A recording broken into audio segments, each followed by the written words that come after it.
भैरवाय अनिष्टनिवारणाय स्वाहा।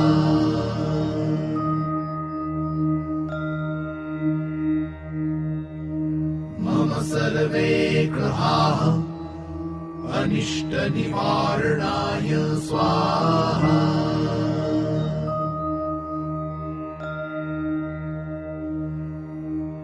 ज्ञानं देहि धनं देहि मम दारिद्र्य दुःख निवारणाय स्वाहा।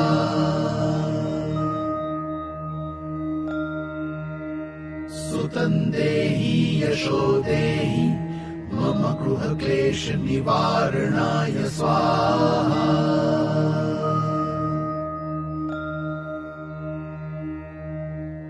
स्वास्थ्य देहि बलं देहि मम शत्रु निवारण